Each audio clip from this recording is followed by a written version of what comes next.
Aujourd'hui, il y a des nouvelles intéressantes en provenance du secteur de Kostiantynivka.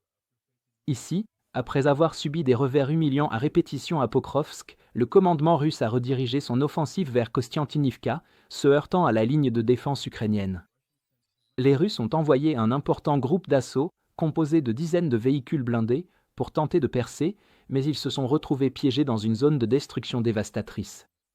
L'objectif des forces russes à l'ouest de Kostiantynivka est de réaliser une percée décisive à travers les lignes défensives ukrainiennes afin de créer des opportunités pour déborder et encercler à la fois Pokrovsk et Kostiantynivka simultanément. Cela perturberait les défenses ukrainiennes sur deux secteurs cruciaux, risquant de déstabiliser une grande partie de la ligne de front. Suite à une avancée russe relativement rapide dans cette zone le mois dernier, les forces ukrainiennes ont rapidement redéployé des unités d'élite pour freiner toute progression supplémentaire, réussissant ainsi à gagner du temps pour permettre aux réserves de renforcer les lignes de défense secondaires. Malgré des progrès russes progressifs depuis la percée initiale, les défenseurs ukrainiens ont réussi à ralentir l'élan ennemi, empêchant l'effondrement du front que la Russie recherchait désespérément. Désormais, les forces russes se retrouvent face à des positions ukrainiennes fortifiées au sud-ouest de Kostiantynivka, où elles n'ont pas réussi à avancer davantage au cours des 2 dernières semaines. Les Russes disposent actuellement d'un avantage significatif, l'établissement d'une tête de pont sur la rivière importante de Bichok. Cela leur permet de transférer un plus grand nombre de troupes et d'équipements de l'autre côté de l'obstacle aquatique, augmentant ainsi leur potentiel offensif et l'intensité de leurs attaques.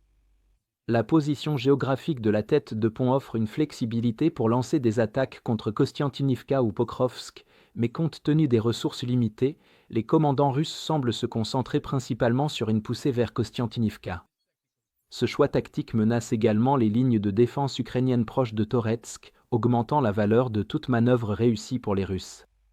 Cependant, les défenses ukrainiennes autour de Kostiantynivka sont robustes et soigneusement conçues, ce qui influence fortement les tactiques ukrainiennes et confère un avantage défensif décisif. Des fossés antichars élaborés et des éléments naturels du terrain canalisent efficacement les forces russes le long de l'autoroute fortement fortifiée Pokrovsk-Kostiantynivka. Les ingénieurs ukrainiens ont construit un réseau sophistiqué de fortifications en profondeur le long de cette route stratégique, établissant une défense en profondeur redoutable.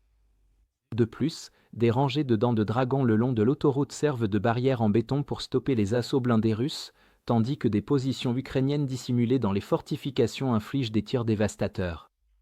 L'artillerie ukrainienne et les opérateurs de drones attendent dans des positions camouflées, prêts à déclencher des tirs intenses sur les formations ennemies qui s'aventurent dans ces zones de destruction soigneusement préparées. Face à des difficultés croissantes et conscient du renforcement progressif des positions ukrainiennes, le commandement russe a opté pour un pari désespéré. Ils ont prévu de lancer une attaque mécanisée de grande envergure plutôt que de recourir à leurs tactiques d'infiltration plus modestes, sur lesquelles ils s'appuyaient récemment. Espérant surprendre et submerger les défenseurs ukrainiens, les Russes ont déployé l'une des plus grandes colonnes mécanisées observées dans ce secteur depuis des mois, composée d'au moins 23 véhicules blindés et de plus d'une douzaine de motos. Cependant, la colonne s'est engagée directement dans une zone de destruction ukrainienne soigneusement préparée le long de l'autoroute fortifiée. Pour éviter de rouler sur les mines placées sur la route elle-même, les Russes ont circulé à côté, mais les champs de mines ukrainiens s'étendaient jusque dans les champs, détruisant plusieurs de leurs véhicules. Le combat fut brutal et chaotique, durant plus de 3 heures, tandis que les Ukrainiens anéantissaient cette attaque massive russe morceau par morceau. Les opérateurs ukrainiens de drones FPV et l'artillerie ont méthodiquement démantelé la formation russe, qui peinait à progresser à cause des obstacles. Le véhicule du génie destiné à ouvrir un passage à travers les dents de dragon a été détruit, tout comme les soldats à moto qui auraient pu ouvrir la voie à l'aide d'explosifs, ce qui a forcé les blindés russes à se regrouper et à être décimés par l'artillerie. Sur la vingtaine de véhicules blindés engagés, 18 ont été détruits de manière décisive.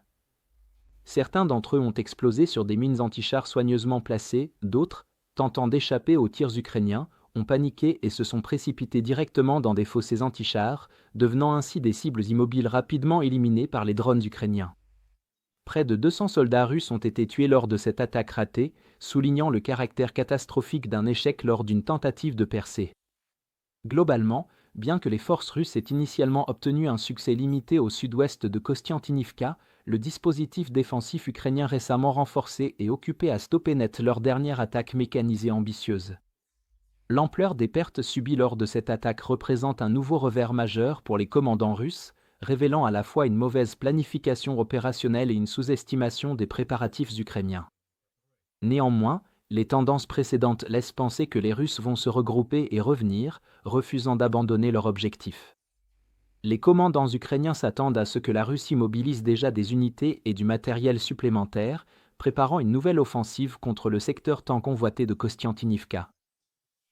Si vous êtes contre l'invasion de l'Ukraine et que vous souhaitez soutenir le travail que je fais, pensez à vous abonner à notre site d'actualité indépendant. Vous y trouverez nos analyses stratégiques exclusives, des aperçus complets de tous les fronts et des vidéos d'analyse tactique régulières. En vous abonnant, vous montrerez non seulement votre soutien à cette chaîne, mais vous aiderez également à défendre le journalisme indépendant. Le lien vers notre site est dans la description. Merci d'avoir regardé ce reportage et je remercie tous ceux qui ont décidé de nous rejoindre.